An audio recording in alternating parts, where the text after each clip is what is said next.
Hi everybody, welcome to the Christmasaurus by Tom Fletcher. I'm going to read chapter 7 for you today. So this is chapter 7, The Thing About William. I hope you enjoy.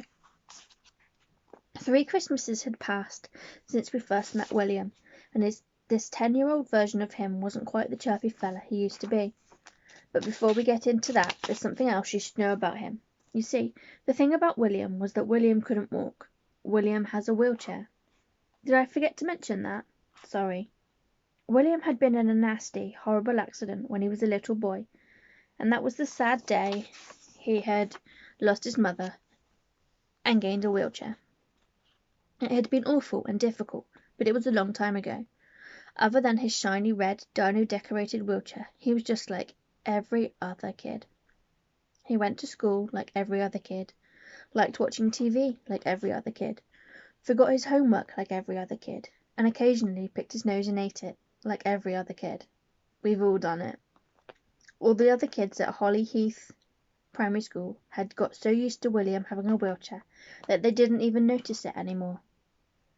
That was until she started. The new girl who had moved into a house across the street from William and had joined William's class last year. She changed everything. Her name was Brenda Payne. Brenda was the meanest girl in the whole school, possibly the world. She was a greedy, loud, bossy bully who always had to be the centre of attention. She had annoyingly perfect, twirly blonde hair. Twirls are like curls that are showing off. And horribly straight, blindingly white teeth. And even though she was far too young, she would wear makeup to school, which she'd steal from the older girls. And it made her look freakishly, deceptively pretty for such a nasty piece of work. Brenda's first day at school had started out just fine.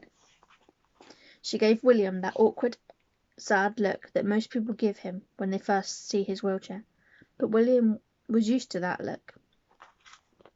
He'd had years of experience of that look, so he just did what he always did. He smiled. William had such a brilliant, confident smile that it shone out just like that really strong torch you have lying in your cupboard at home that you never use. His smile instantly made that look vanish from Brenda's face. It was at lunchtime that it all went horribly wrong. The whole school was waiting impatiently in line for school dinner, which usually comprised something that sort of looked like chicken, coated in something that sort of looked like breadcrumbs, accompanied by soggy strips of potato that they called chips, and a compulsory scoop of some sort of green mush.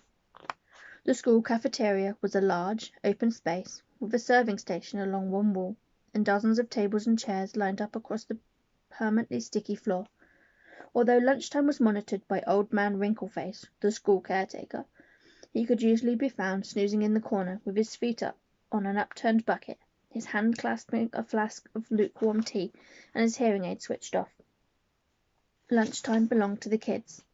This was every kid's nightmare. The stares, the glares, the flares. Old Man Wrinkleface always wore them. The air was thick with judgment, so the last person you would want to be on that day was Brenda Payne. She was the first in line to get served, followed closely by William, who watched as Brenda nervously handed over her tray for the dinner ladies to slop the sludge onto her plastic plate. William followed suit and got his dinner, but as he span his wheelchair round towards the cutlery table, he felt a bump under one of his wheels and heard an awful sound. Crunch. "Ouch! That's my foot!" screamed Brenda at the top of her squeakily perfect voice. She jumped backwards in pain, sending a tray of barely edible sludge flying up into the air. For a second everything seemed to float over Brenda's head, the chicken, the green slop, the soggy potato. It all hung there just long enough for Brenda to look deep into William's eyes, and it was at that very moment that he knew he'd just made an enemy. Crash! Splat! Splosh! Brenda, the new girl, was standing in the middle of the cafeteria, covered in her school dinner, surrounded by the entire school. The sound of laughter erupted like a volcano. Children pointed and howled with glee. The cafeteria lit up with the flashes of hundreds of camera phones. "New girl gets splattered" was trending worldwide within seconds. Even Gregory Guff, the little kid who peed his pants every lunchtime, was peeing his pants laughing at Brenda. But what Brenda did next took everyone by surprise. She didn't cry. She didn't make a dash for the exit. Brenda stood very still, very silent, and didn't take her eyes off of William. "I'm so sorry. It was an accident. I didn't see you behind me," William apologized, but it was hard to make his voice heard over the laughter. Brenda still said nothing. She just waited. Then, as the laughter started to quieten down, she slowly raised her left hand and removed the plastic plate that was sitting upside down on her head. Then she scooped up a huge handful of the compulsory green slop from her face and piled it high onto the plate.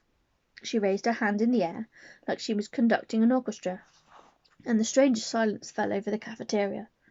It was the quietest William had ever heard it. "My name is Brenda Payne," she announced to the school, as some wobbly chicken slipped from her shoulder onto the floor. Nobody laughed. "I am the new girl."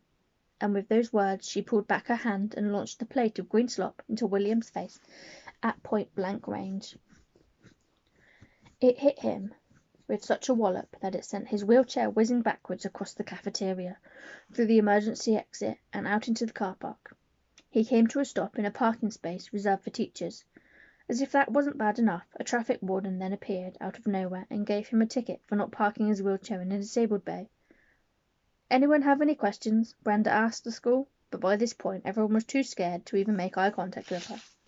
She picked up her tray, marched over to the serving station and scooped herself some fresh sludge, then sat down at the head of the central table and began to eat her lunch. From that moment on, Brenda Payne ran the school. Hope you enjoyed. Thank you for listening.